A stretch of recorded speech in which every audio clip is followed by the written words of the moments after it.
ಎಲ್ಲರಿಗೂ ನಮಸ್ಕಾರ. ವಿಜ್ಞಾನ ಕ್ಷೇತ್ರದ ಮಹಿಳಾ ಸಾಧಕಿಯರು ಈ ವಿಡಿಯೋ ಸರಣಿಯಲ್ಲಿ 21ನೆಯ ಭಾಗವಾಗಿ ಈ ದಿನ ನಾವು ಮಿಲ್ಡ್ರೆಡ್ ಡ್ರೆಸಲ್ ಹೌಸ್ ಈ ವಿಜ್ಞಾನಿಯ ಕುರಿತು ತಿಳ್ಕೊಳ್ಳೋಣ ಅಂತ. ಇವರು ಇಂಗಾಲೀಯ ವಿಜ್ಞಾನದ ರಾಣಿ ಅಂತ ಹೆಸರಾಗಿದ್ದಾರೆ. ಇದೇನು ಇಂಗಾಲೀಯ ಅಂದರೆ ಅಥವಾ ಇಂಗಾಲ ಅಂದರೆ ಏನು ಅನ್ನುವಂಥದ್ದು ನಮ್ಮಂತಹ ಇದು ವಿಜ್ಞಾನ ಕ್ಷೇತ್ರದ ಅಲ್ಲದವರಿಗೆ ಕೇವಲ ಇದೊಂದು ಪದ ಅಷ್ಟೇ. ಆದರೆ ಅದರ ವಿಶಾಲ ಅರ್ಥ ಹೇಗಿದೆ ಅಂತ ಸ್ವಲ್ಪ ನಾವು ತಿಳ್ಕೊಂಡು ಮುಂದಕ್ಕೆ ಹೋಗೋಣ. ನಾನು ಈ ವಿಚಾರಕ್ಕೆ ಆಧಾರವಾಗಿ ತಗೊಂಡಿರುವಂಥ ಪುಸ್ತಕ ವಿಜ್ಞಾನ ಲೋಕದ ಜ್ಞಾನ ಕುಸುಮಗಳು, ರಚನೆ ಕ್ಷಮಾ ವಿ ಭಾನುಪ್ರಕಾಶ್. ಈ ಒಂದು ಇಂಗಾಲ ಅಂತಂದ್ರೆ ಇದೇನು ಅಂದರೆ ರಾಸಾಯನಿಕ ಶಾಸ್ತ್ರದಲ್ಲಿ ವಿಜ್ಞಾನದ ಇದು ಅಧ್ಯಯನ ಮಾಡೋದಕ್ಕೆ ಇಂಗಾಲದ ಬಗ್ಗೆನೇ ಒಂದು ಪ್ರತ್ಯೇಕ ಶಾಖೆನ ಮಾಡಿದ್ದಾರೆ. ಅಂದರೆ ಅಷ್ಟು ಅದರ ವಿಸ್ತಾರವಾದ ಶಾಖೆಯಾಗಿದೆ ಅದು ಅಂತಂದ್ಬಿಟ್ಟು. ಹಾಗೆ ಅದು ಪ್ರತಿ ಪ್ರಾಕೃತಿಕ ವಸ್ತುವಿನಲ್ಲೂ ಇದೆ ಅಂತ ಹೇಳ್ತಾರೆ. ಅಂದರೆ ನಮಗೆ ಗೊತ್ತಿರೋ ಹಾಗೆ ಇಂಗಾಲ ಅಂದರೆ ಇಂಗಾಲದ ಡೈಆಕ್ಸೈಡ್, ನಾವು ಉಸಿರಾಟದಲ್ಲಿ ಈ ಥರ ಒಂದು ಪದವನ್ನು ನಾವು ಕೇಳಿರ್ತೀವಿ. ಆದರೆ ಈ ಪ್ರತಿ ಪ್ರಾಕೃತಿಕ ವಸ್ತುವಿನಲ್ಲೂ ಅಂತಂದರೆ ನಮ್ಮಂತಹ ಮನುಷ್ಯರಲ್ಲಿರುವಂತಹ ಒಂದು ಜೀವಕೋಶದ ಪ್ರತಿ ಜೀವಕೋಶದಲ್ಲೂ ಈ ಇಂಗಾಲ ಇರುತ್ತೆ. ಮತ್ತು ಗ್ಲೂಕೋಸ್ ರೂಪದಲ್ಲಿ ನಮಗದು ಇಡೀ ದೇಹಕ್ಕೆ ಶಕ್ತಿಯನ್ನು ಕೊಡ್ತಾ ಇರುತ್ತೆ. ಹೀಗೆಲ್ಲದರ ಜೊತೆಯಲ್ಲಿ ಗಿಡ ಮರಗಳು ಪ್ರಾಣಿ ಪಕ್ಷಿಗಳು ಪ್ರತಿಯೊಂದರಲ್ಲೂ ಈ ಇಂಗಾಲ ಅನ್ನೋದು ಇದ್ದೇ ಇರುತ್ತೆ. ಮತ್ತು ಜೀವ ವಿಕಾಸಕ್ಕೆ ಇದು ಅತ್ಯಂತ ಅವಶ್ಯಕವಾಗಿದೆ ಅಂತ. ಅದು ಹೇಗೆ ಅಂದರೆ ಇಂಗಾಲದ ಬಗ್ಗೆ ನಾವು ಹೇಳೋದು, ನಾವೊಂದು ಸಮುದ್ರ ಅನ್ನೋ ಒಂದು ಪದ ಉಪಯೋಗಿಸಿದ್ರೆ ಬರೀ ಸಮುದ್ರ ಮಾತ್ರ ನಮಗೆ ಕಣ್ಮುಂದೆ ಬರುತ್ತೆ ಹೊರತು ಅದರ ವಿಸ್ತಾರವಾದ ವಿಚಾರಗಳು, ಅದರಲ್ಲಿ ಅಡಗಿರುವಂತಹ ವಿಚಾರಗಳು ನಮಗೆ ಅಷ್ಟೇನು ಗೊತ್ತಾಗಲ್ಲ. ಹಾಗೆ ಇದು ಇಂಗಾಲ ಅನ್ನೋದು ಒಂದು ಕೇವಲ ಒಂದು ಪದ, ಅದರೊಳಗಿನ ಒಂದು ಮಹತ್ವವನ್ನು, ಅದರೊಳಗಿನ ಒಂದು ಸವಿಯನ್ನು ಸವಿದವರು ಈ ವಿಜ್ಞಾನಿ. ಅವರು ಏನು ಮಾಡಿದ್ರು, ಇದು ಪ್ರಾಕೃತಿಕ ವಸ್ತುವಿನಲ್ಲೂ ಇರುತ್ತೆ ಹೀಗೆ ಅಂತ. ಇದರಲ್ಲಿ ಶುದ್ಧ ಇಂಗಾಲ ಮತ್ತು ಸಂಯುಕ್ತ ಇಂಗಾಲವು ಬೇರೆ ವಸ್ತುಗಳ ಜೊತೆ ಸೇರಿಕೊಂಡಾಗ ಇರುವಂತಹ ಒಂದು ಇಂಗಾಲ ಅನ್ನೋದು ಇರುತ್ತೆ. ಅದರಲ್ಲಿ ಶುದ್ಧ ಇಂಗಾಲದ ಬಗ್ಗೆ ಇವರ ಆಸಕ್ತಿ. ಹಾಗಾದರೆ ಶುದ್ಧ ಇಂಗಾಲ ಅಂದ್ರೆ ಏನು ಅಂತ ನಮ್ಮಂತಹ ವಿಜ್ಞಾನ ಕ್ಷೇತ್ರ ಅಲ್ಲದೇ ಇರೋರಿಗೆ ಒಂದೆರಡು ಮಾತುಗಳಲ್ಲಿ ವಿವರಣೆ. ಪ್ರತಿ ಪ್ರಾಕೃತಿಕ ವಸ್ತು ಅಂದರೆ ಈಗ ನಿಸರ್ಗದಲ್ಲಿ ಅನಾದಿ ಕಾಲದಿಂದಲೂ ಅಂತಲೇ ಹೇಳ್ಬೋದು. ಅಂದರೆ ಕೋಟ್ಯಾಂತರ ವರ್ಷಗಳಿಗಿಂತ ಮುಂಚೆ ಇರುವಂತಹ ಗಿಡ ಮರ ಮತ್ತು ಈ ಪ್ರಕೃತಿ ಏನಿದೆ ಇದೆಲ್ಲ ನಾಶವಾಗ್ತಾ ಹೋಗ್ತಾ ಇರುತ್ತೆ, ಬೆಳೀತಾ ಇರುತ್ತೆ, ನಾಶವಾಗ್ತಾ ಇರುತ್ತೆ. ಹೀಗೆ ನಾಶವಾಗುವಾಗ ಅದ್ರ ಜೊತೆ ಆ ಕಾಲದಲ್ಲಿ ಇದ್ದಂತಹ ಮರಳು, ಮಣ್ಣು, ವಾತಾವರಣ, ಬೆಳಕು, ಬಿಸಿ ಎಲ್ಲ ಸೇರಿ ಅದು ಮತ್ತೆ ಗಟ್ಟಿಯಾಗುತ್ತೆ. ಹಾಗೆ ಗಟ್ಟಿಯಾಗಿ ಪದರಗಳಾಗಿ ಅದು ಕಲ್ಲುಗಳಾಗ್ತಾ ಹೋಗುತ್ತೆ. ಹೀಗಾದಾಗ ಉದಾಹರಣೆಗೆ ಈಗ ನಾವು ಇಲ್ಲಿದ್ದೀವಿ ಅಂತಂದರೆ ನಮಗಿರುವ ಈ ಭೂಮಿಯ ಒಳಗಡೆ ಇಂಥ ಕಲ್ಲಿನ ಅನೇಕ ಪದರಗಳು ಎಷ್ಟೋ ಆಳವಾಗಿ ಇದೆ. ಅದರ ಆಳದಲ್ಲಿ ಇರುವಂಥದ್ದು ಕಲ್ಲಿದ್ದಲು, ವಜ್ರ, ಗ್ರಾಫೈಟ್, ಫುಲರಿನ್ ಇವೆಲ್ಲವೂ ದೊರೆಯುತ್ತೆ ಅಂತ. ಇದನ್ನ ಈಗ ಮನುಷ್ಯ ಈ ಆಳ ಅಂದರೆ ನಮ್ಮ ಈ ಭೂಮಿಯ ಆಳದಲ್ಲಿರುವಂತಹ ಇವುಗಳನ್ನು ತಗೊಂಡು ಬೇರೆ ಬೇರೆ ರೀತಿಯಲ್ಲಿ ಅದನ್ನು ಪ್ರಯೋಗಿಸಿ ತನ್ನ ಅನುಕೂಲಕ್ಕೆ ಬಳಸ್ಕೊಳ್ತಾ ಇದ್ದಾನೆ. ಇದು ಹೇಗಿದೆ, ಈ ಕಲ್ಲಿದ್ದಲುಗಳು, ಈ ಶುದ್ಧ ಇಂಗಾಲ ಅಂತ ಏನಿದೆ ಇವುಗಳ ರಚನೆ ಹೇಗಿದೆ, ಈ ಅಣುಗಳು ಏನಿರುತ್ತಲ್ಲ ಇದು ಹೇಗೆ ಸೇರಿದೆ, ಈ ಎಲ್ಲ ವಿಚಾರಗಳನ್ನು ಇವರು ಅಧ್ಯಯನ ಮಾಡಿದ್ದಾರೆ. ಅಂದರೆ ಈ ಥರ ವಜ್ರ ಅನ್ನೋದು ಇದು ಇಂಗಾಲದ ಅಂಶ ಈ ರೀತಿ ಜೋಡಣೆಯಾದರೆ ಇದು ಅತ್ಯಂತ ಗಟ್ಟಿಯಾಗಿ ಇದನ್ನು ಯಾರೂ ಭೇದಿಸಲೇ ಆಗದಷ್ಟು ಗಟ್ಟಿಯಾಗತ್ತೆ ಅಂತ. ಇಂಥ ಒಂದು ರೀತಿಯಲ್ಲಿ ಇದು ರಚನೆಯಾಗಿದೆ ಇಂಗಾಲ ಅನ್ನೋದನ್ನ ಇವರು ಅಧ್ಯಯನ ಮಾಡಿದ್ದಾರೆ. ಇನ್ನು ಗ್ರಾಫೈಟ್ ಅನ್ನೋದ್ರಲ್ಲಿ ಹೇಗಿದೆ, ಅದು ಸೀಸ ಅಂದರೆ ನಾವು ಪೆನ್ಸಿಲ್ ಹೇಳ್ತೀವಲ್ಲ, ಆ ಸೀಸ ಇರುತ್ತಲ್ಲ, ಸೀಸದ ಕಡ್ಡಿ, ಆ ಸೀಸ ಹಗುರವಾಗಿರುತ್ತೆ. ಅದರ ರಚನೆ, ಅದರಲ್ಲಿ ಇಂಗಾಲ ಹೇಗೆ ಜೋಡಣೆಯಾಗಿರುತ್ತೆ, ಅಣುಗಳು ಅನ್ನೋದ್ರದ ಒಂದು ರಚನೆಯನ್ನು ಅವರು ಅಧ್ಯಯನ ಮಾಡಿದ್ದಾರೆ. ಹಾಗೆ ಫುಲರಿನ್ ಅಂತ, ಅದರಲ್ಲಿ ಕೂಡ ಈ ಇಂಗಾಲ ಹೇಗೆ ಜೋಡಣೆಯಾಗಿದೆ ಅನ್ನೋದನ್ನ ಇವರು ಅಧ್ಯಯನ ಮಾಡಿದ್ದಾರೆ ಅಂತ. ಇವರು ಇದರ ಜೊತೆಯಲ್ಲಿ ಈ ಕಲ್ಲಿದ್ದಲನ್ನು ಕುರಿತಾಗಿ ಸಹ ಈ ಎಲ್ಲದರ ಇವ್ರದ್ದು ಆಸಕ್ತಿಯ ವಿಚಾರಗಳಾಗಿತ್ತು. ಇದರ ಜೊತೆಯಲ್ಲಿ ನಾವು ಇವರ ವೈಯಕ್ತಿಕ ವಿಚಾರಗಳನ್ನು ಗಮನಿಸಿದಾಗ ಅವರ ಕಾಲ 1930ರಿಂದ 2017ರವರೆಗೆ ತಾವು ತಮ್ಮ ಪೂರ್ಣ ಜೀವಿತಾವಧಿಯನ್ನು ಅವರು ಈ ಮಹತ್ವದ ಸಂಶೋಧನೆಗಳಿಗೆ ನೀಡಿದ್ದಾರೆ. ಅವರ ಸ್ಥಳ ಅಮೇರಿಕ, ತಂದೆ ಎಥೆಲ್ ಅವರು, ತಾಯಿ ಮೇಯರ್ ಶ್ರೀವಾಗ್. ಮತ್ತು ಇವರ ಬಾಲ್ಯ ಹೇಗಿತ್ತು ಅಂತಂದರೆ ತುಂಬ ಏನು ವಿದ್ಯಾವಂತ ಕುಟುಂಬ ಅಥವಾ ಶ್ರೀಮಂತ ಕುಟುಂಬದವರಾಗಿರಲಿಲ್ಲ.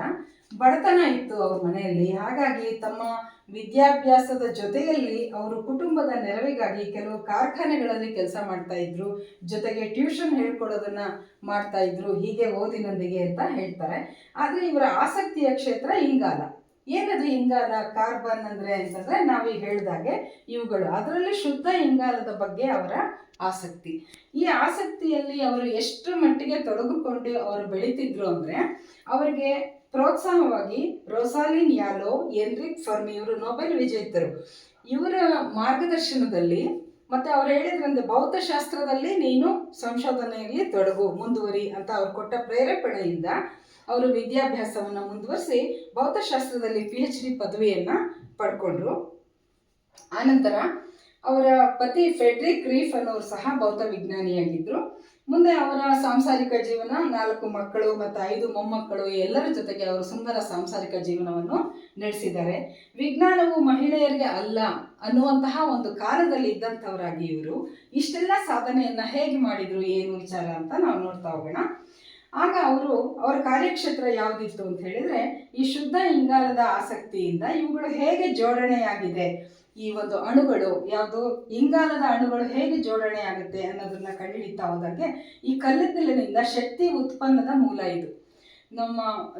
ನಾವು ನಡೆಸ್ತಿರುವಂತಹ ಕೈಗಾರಿಕೆಗಳಾಗಲಿ ಯಾವುದೇ ರೀತಿಯಾಗಿ ಶಕ್ತಿ ಉತ್ಪಾದನೆ 50% ಈ ಕಲ್ಲಿದ್ದಲಿಂದ ದೊರೆಯುತ್ತೆ. ಅದರ ರಚನೆ ಹೇಗಿದೆ, ಅಣುಗಳ ಜೋಡಣೆ ಹೇಗಿದೆ ಅನ್ನೋದನ್ನ ಇವರು ಕಂಡುಹಿಡಿದಿದ್ದಾರೆ. ಜೊತೆಗೆ ವಜ್ರ ಹೇಗೆ ಅದು ಅದೇ ಥರದ ಜೋಡಣೆ ಆದರೂ ಅಷ್ಟು ಗಟ್ಟಿ, ಗ್ರಾಫೈಟ್ ಸೀಸ ಆದರೂ ಅದು ಹಗುರವಾಗಿರುತ್ತೆ, ಅದರಲ್ಲಿ ಒಂದು ಪದರ ತೆಳು ಪದರ ಗ್ರಾಫೀನ್ ಅಂತ ಒಂದಿದೆ ಅನ್ನೋದನ್ನ ಇವರು ಪತ್ತೆ ಹಚ್ಚಿದ್ರು. ಇದು ಇವರ ಮೂಲ ಅನ್ವೇಷಣೆ ಮತ್ತು ಸಂಶೋಧನೆ. ನೋಡಿ, ಈ ಗ್ರಾಫೀನ್ ಅನ್ನೋ ತೆಳು ಪದರದಿಂದ ಅದನ್ನು ಅವ್ರು ಕಂಡುಹಿಡಿದಿದ್ರಿಂದ ನೋಡಿ, ನ್ಯಾನೋ ಕೊಳವೆಗಳ ಬ್ಯಾಂಡ್ ರಚನೆ ಅಂತ ಇದನ್ನ ಅವರು ಪತ್ತೆ ಮಾಡಿದ್ರು ಅಂತ. ನ್ಯಾನೋ ಕೊಳವೆ ಅಂತಂದ್ರೆ ನಮಗೆ ಆಶ್ಚರ್ಯವಾಗುತ್ತೆ. ನಾವು ಎಷ್ಟೇ ಚಿಕ್ಕದು ಅಂದ್ರೂ ನಮ್ಗೆ ಅದರ ಅರ್ಥ ಬರೋಕ್ಕೆ ಸಾಧ್ಯ ಇಲ್ಲ. ನೋಡಿ, ನ್ಯಾನೋ ಅಂದರೆ ನಮ್ಮ ತಲೆ ಕೂದಲಿನಲ್ಲಿ ಒಂದು ಕೂದಲಲ್ಲಿ 50,000 ಪಟ್ಟು ಸಣ್ಣದು, ಇದಕ್ಕೆ ನ್ಯಾನೋ ಅಂತಾರೆ ಅಂತ. ಈ ನ್ಯಾನೋದಲ್ಲಿ ಈ ಶುದ್ಧ ಇಂಗಾಲ ಹೇಗೆ ಜೋಡಣೆಯಾಗಿದೆ, ಆ ಕಣಗಳು ಹೇಗೆ ಜೋಡಣೆಯಾಗಿದೆ, ಅಣುಗಳು, ಅದೆಲ್ಲವನ್ನ ಅವರು ಅಧ್ಯಯನ ಮಾಡೋದನ್ನು ಪತ್ತೆ ಹಚ್ಚಿದ್ರು. ಇದು ಇವರ ಮಹತ್ವದ ಸಂಶೋಧನೆ. ನ್ಯಾನೋ ಕೊಳವೆಗಳ ಬ್ಯಾಂಡ್ ರಚನೆ ಅಂತ. ಈ ಕೊಳವೆಗಳ ಆಕಾರದಲ್ಲಿರುತ್ತೆ. ನಮ್ಮ ಗ್ಯಾಸ್ ಸಿಲಿಂಡರ್ ಹೇಗೆ ಕೊಳವೆ ಥರ ಇರುತ್ತೋ ಆ ಥರ ಈ ಮಟ್ಟದಲ್ಲಿ ಇಷ್ಟು ಸಣ್ಣ ಪ್ರಮಾಣದಲ್ಲಿರುವ ಕೊಳವೆಯಲ್ಲಿ ಈ ಇಂಗಾಲ ಹೇಗೆ ಅದು ಜೋಡಣೆಗೊಂಡಿದೆ, ಅದರ ರಚನೆ ಹೇಗೆ ಅಂತ ಇವರು ಪತ್ತೆ ಹಚ್ಚಿದ್ರು ಅಂತ. ಇಂಗಾಲಿಯ ನ್ಯಾನೋ ಕೊಳವೆಗಳಿದೆಯಲ್ಲ ಅದ್ರ ಬಗ್ಗೆ ಮತ್ತು ಗ್ರಾಫೈಟ್ ಸಂಬಂಧಿ. ಈ ಗ್ರಾಫೈಟಲ್ಲಿ ಇದರಲ್ಲಿರುವ ಒಂದು ಗ್ರಾಫೀನ್ ಎನ್ನುವ ತೆಳು ಪದರ, ಆ ಪದರವೇ ನಮ್ಮ ಈ ಎಲ್ಲ ಟಚ್ ಸ್ಕ್ರೀನ್ ಮೊಬೈಲ್ಗಳು, ಬ್ಯಾಟ್ರಿಗಳು, ಈ ಮೊದಲಾದವುಗಳಲ್ಲಿ ಇರುವಂಥದ್ದು ಅದೇನೆ. ಅದನ್ನು ಮೊದಲು ಅವರು ಕಂಡಿಡಿದು ಈ ಮಹತ್ವದ ಆವಿಷ್ಕಾರ ಮಾಡಿದ್ರಿಂದ ಮುಂದೆ ನಮ್ಮ ವಿಜ್ಞಾನ ಅತಿಶಯವಾಗಿ ಬೆಳೆದು ಹೋಯಿತು ಅಂತ. ಹಾಗೆ ಫುಲರಿನ್ಗಳು, ಇವುಗಳ ಈ ಸಂಯುಕ್ತಗಳು, ಇವೆಲ್ಲದರ ಬಗ್ಗೆ ಅವರ ಆವಿಷ್ಕಾರ ಮಾಡಿ ಕಡಿಮೆ ಆಯಾಮದ ಶಾಖ ವಿದ್ಯುತ್ ತಂತ್ರಜ್ಞಾನಕ್ಕೆ ಸಂಬಂಧಿತವಾದ ಅನೇಕ ಪ್ರಯೋಗಗಳನ್ನು ಮಾಡಿದರು. ತಮ್ಮ ಜೀವಿತಾವಧಿಯ ಅನೇಕ ಮಹತ್ವದ ಸಮಯವನ್ನು ಅವರು ಇದಕ್ಕೆ ಕೊಟ್ಟಿದ್ದರಿಂದ ಅವರು ನ್ಯಾನೋ ತಂತ್ರಜ್ಞಾನ ಮೈಲುಗಲ್ಲುಗಳಾದಂಥ ಅನೇಕ ಸಂಶೋಧನೆ ಪ್ರಬಂಧಗಳನ್ನು ಬರೆದರು, ಸಂಶೋಧನೆ ಮಾಡಿದರು. ಆ ಸಂಶೋಧನೆ ಮತ್ತು ಆ ಪ್ರಬಂಧಗಳು ಇವತ್ತಿಗೂ ಮೈಲುಗಲ್ಲಾಗಿ ನಿಂತಿವೆ ಅಂತೆ ಇವು ಮುಂದಿನ ಅನ್ವೇಷಣೆಗಳಿಗೆ. ಜೊತೆಗೆ ನ್ಯಾನೋ ತಂತ್ರಜ್ಞಾನಕ್ಕೆ ಅಂತ ಏನು ಬಂತು ಮುಂದೆ, ನ್ಯಾನೋ ತಂತ್ರಜ್ಞಾನ ಅದಕ್ಕೆ ಅಡಿಗಲ್ಲಾದ್ರಿ ಇವರು ಅಂತ. ಆ ನ್ಯಾನೋ ತಂತ್ರಜ್ಞಾನ ಕುರಿತಾಗಿ ಈ ಒಂದು ಗ್ರಾಫೀನ್ ಪದರದ ಬಗ್ಗೆ ಸಂಶೋಧನೆಗಳನ್ನು ಮಾಡಿ ನೊಬೆಲ್ ಪಡೆದವರು ಆಂಡ್ರೆ ಗಿಮ್ ಮತ್ತು ನೋವೆಸೆಲೋ ಇವರು ಮಾಡಿದ ಈ ಸಂಶೋಧನೆಗಳಿಗೆ ಅಡಿಪಾಯವಾಗಿ ಕೆಲಸಗಳನ್ನು ನಿರ್ವಹಿಸಿದ್ರು, ಕೊಟ್ಟರು. ಅದಕ್ಕೆ ಬೇಕಾದಂತಹ ಒಂದು ಜ್ಞಾನ ಸಂಪತ್ತನ್ನು ಇವರು ತಮ್ಮ ಸಂಶೋಧನೆಗಳ ಮೂಲಕ ಹಂಚಿದ್ರು, ಕೊಟ್ಟರು ಇವರಿಗೆ ಅನ್ನೋದು ಒಂದು ಮಾತು. ಆಮೇಲೆ ಇವರು ಇದೆಲ್ಲದರ ರಚನೆಯಾಗಿ ಈ ಪಠ್ಯಪುಸ್ತಕ ಒಂದನ್ನು ಇವರು ರಚನೆ ಮಾಡಿದ್ದಾರೆ. ಅದು ಎಲ್ಲ ಕಡೆ ಎಷ್ಟು ಸರಿ ಉಲ್ಲೇಖವಾಗುತ್ತೆ ಅಂದರೆ 18,000 ಸರಿ ಇವರ ಪಠ್ಯಪುಸ್ತಕದಲ್ಲಿ ಹೇಳಿರುವ ಹಾಗೆ ಅನ್ನುವ ಉಲ್ಲೇಖಗಳನ್ನು ಪಡ್ಕೊಂಡಿದೆ ಅಂತೆ. ಅಂದರೆ ಅದರ ಮಹತ್ವ ಎಷ್ಟು ಅಂತ ಗೊತ್ತಾಗುತ್ತೆ. ಅದರ ಜೊತೆಯಲ್ಲಿ ಅವರಿಗೆ ಮಹಿಳೆಯರಿಗೆ ಹೆಚ್ಚಿನ ಆದ್ಯತೆ ಇಲ್ಲ ಈ ವಿಜ್ಞಾನ ಕ್ಷೇತ್ರದಲ್ಲಿ ಅನ್ನುವ ಒಂದು ಕೊರಗಿತ್ತು. ಹಾಗಾಗಿ ಅವರೇನು ಮಾಡಿದರು, ಒಂದು ದೊಡ್ಡ ವಿಚಾರ ಸಂಕಿರಣವನ್ನು ಏರ್ಪಡಿಸಿ ಇಂಜಿನಿಯರಿಂಗಿಗೆ ಮತ್ತು ಭೌತ ವಿಜ್ಞಾನಗಳಿಗೆ ಮಹಿಳೆಯರು ಬರಬೇಕು ಅನ್ನೋ ವಿಚಾರಕ್ಕೆ ಒಂದು ದೊಡ್ಡ ಮುಕ್ತ ವೇದಿಕೆಯನ್ನು ನಿರ್ಮಾಣ ಮಾಡಿ ವಿಚಾರ ಸಂಕಿರಣಗಳನ್ನು ಏರ್ಪಡಿಸಿ ಎಲ್ಲ ಮಾಡಿದರು, ಪ್ರೋತ್ಸಾಹಗಳನ್ನು ನೀಡಿದರು 1971ನೇ ಇಸ್ವಿಲಿ. ಹೀಗೆ ಇವರೆಲ್ಲ ನಡೆಸಿದಂಥವ್ರಿಗೆ ಅನೇಕ ಪ್ರಶಸ್ತಿಗಳು ಬರುವುದು ಸಾಮಾನ್ಯವಾದ ವಿಚಾರವೇ. ಇವರಿಗೆ ಪ್ರಶಸ್ತಿಗಳಾಗಿ ಕೌಲಿಕ್ ಪ್ರಶಸ್ತಿ, ನಿಕ್ಸೋಲಿನ್ ಪದಕ, SLG ಇಂಗಾಲ ಪ್ರಶಸ್ತಿ ಮತ್ತು ರಾಷ್ಟ್ರೀಯ ವಿಜ್ಞಾನ ಪದಕ ಎಲ್ಲ ಬಂದಿದೆ. 2014ರಲ್ಲಿ ಹಾಲ್ ಆಫ್ ಫೇಮಲ್ಲಿ ಇವರನ್ನು ಸೇರಿಸಲಾಗಿದೆ. ಆಮೇಲೆ IEEE ಪದಕ ಬಂದಿದೆ. ಹೀಗೆ ಅನೇಕ ಪ್ರಶಸ್ತಿ ಪುರಸ್ಕಾರಗಳನ್ನು ಒಳಗೊಂಡಂತಹ ಮಹತ್ವದ ವಿಚಾರಗಳನ್ನು ಸಂಶೋಧಿಸಿದಂತಹ ಈ ಮಹಿಳೆಗೆ ನಾವು ಸಹ ಒಂದು ಗೌರವಪೂರ್ವಕವಾದ ನಮಸ್ಕಾರಗಳನ್ನು ಸಲ್ಲಿಸ್ತಾ ಇವರನ್ನ ಇನ್ನೂ ಹೆಚ್ಚು ನಾವು ಅರ್ಥ ಮಾಡ್ಕೊಳ್ತಾ ನಮ್ಮ ಮುಂದಿನವರೆಗೂ ತಲುಪಿಸೋಣ ಎನ್ನುವ ಆಶಯದೊಂದಿಗೆ ನಮಸ್ತೆ.